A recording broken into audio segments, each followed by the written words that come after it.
Can you read that? It says no hope, no dope, no ride, I died. My old lady wrote that 2 weeks before she died. Her name was Leanne.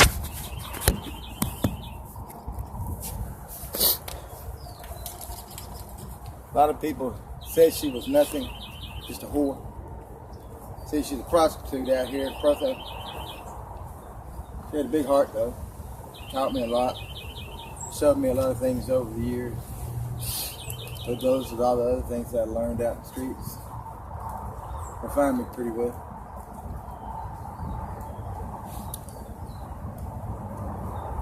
You know, I gave y'all the numbers, 1-7. I talked about 10.5. But how about 1-8?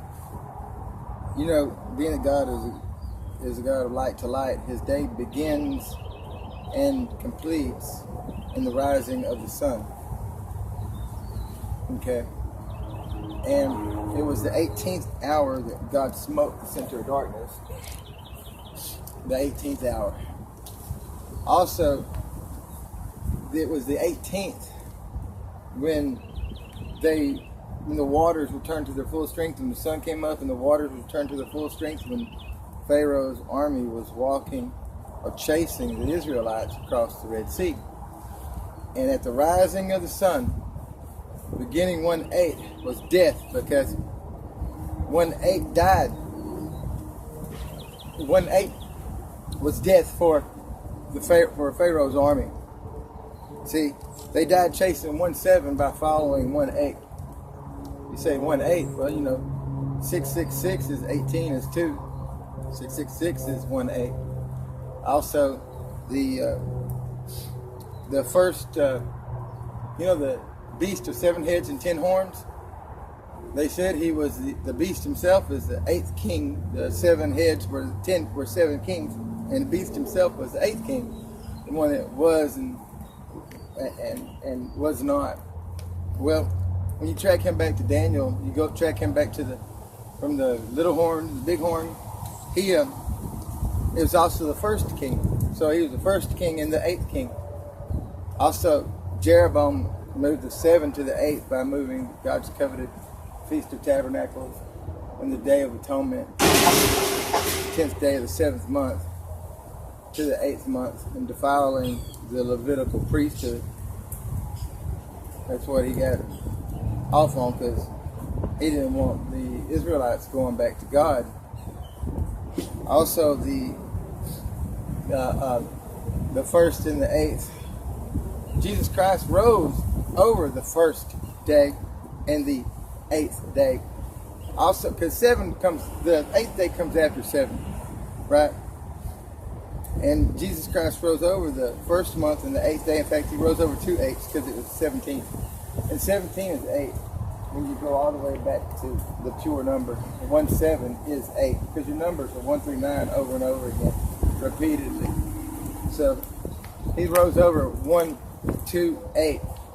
Well, and you know, again, Pharaoh, his magicians could only replicate 2 plagues, and that was blood and frogs. And the frogs, the 2nd plague, came up on the 8th day. Also, Sunday is the 1st day. It's also the 8th day that comes after 7. Sunday was also the very first, 2nd week, 1, 2, and 8. God knew what was going on. See, there was no end to God's rest, no end to his 7th. That's why the 7th day had no end. That's why through all out the Torah, he said to honor that 7th day. And his commandment, his 4th commandment, it's not honor the Sabbaths, it's honor his Sabbath. Keep it holy, not keep them holy. Keep it holy. There's one, and there's 1-7, not 2 7s. Jesus Christ even honored God's 7 by resting the entire day of the Sabbath, and he got up on the 1st day of the week to free you from that.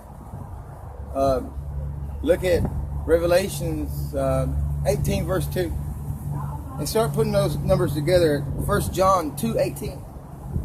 Look at Numbers 21:8. Look at 12:8 in Revelations. I think it's John or Luke 10:18. Look at those.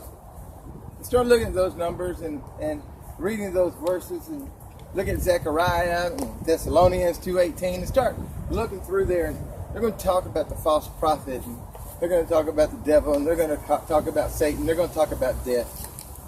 Okay? And, 1, 2, and 8, what do they add up to?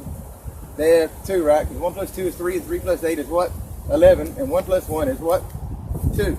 Bring it back to the original. All right? Because we talked about 2. Remember, this is numbers don't lie. Look at the other recordings that I was able to make.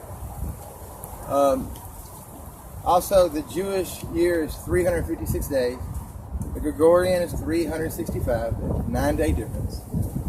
After 2 years, there's an 18-day difference between the Gregorian and the Jewish.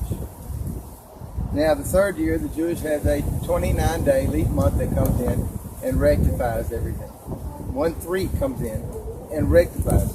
The sun comes in and rectifies it. He brings 29 days. He casts out the 18-year deficit, and it covers the 9 days from that 3rd year. That's covered with the 27 days. And with 2 days left over, he casts them out. He just leaves them behind. Again, 2 left behind.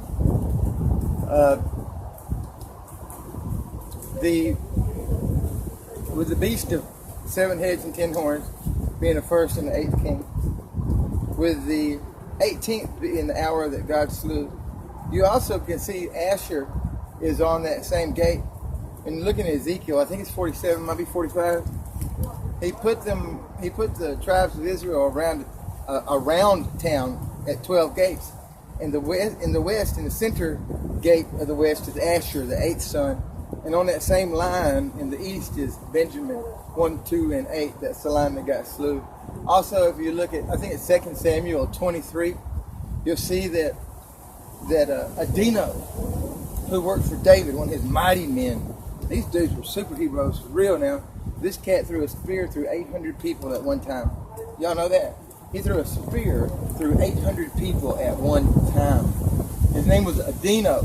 He was chief of the mighty men. And he threw a spear through 8. 8 plus 0 plus 0 is 8. The false prophet is the 8. They make you twofold the child of hell. See, Christ came a 4. He came to 4. Came as a man. But if you follow another man, then you're an 8. But if you follow Christ to attain to 0.5, because he held down the truth, then 4.5 plus 4.5 is 9. And you're taken home to God. Because the Father, Son, and Holy Spirit, they add to 9. And 9 is the 10th number and the highest number. 1-8. That's the snake. That'll get you killed. Go ahead and get your kicks, get your thrills. In the end, it'll be your end. Sunday is not God's day. Satan has masqueraded Sunday. You have to understand this and see this, folks. Sunday is not God's day. You are to be freed from that day, and God was speaking to you beforehand. Christ was letting you know this was going down. He was telling them about the owner of the vineyard. They knew that he was God's son, because when he raised Lazarus after 4 days, and when he raised him from the dead, they said, "Hey, listen, we got to do something about this. People are going to really start listening to him. He done raised this dude from the dead.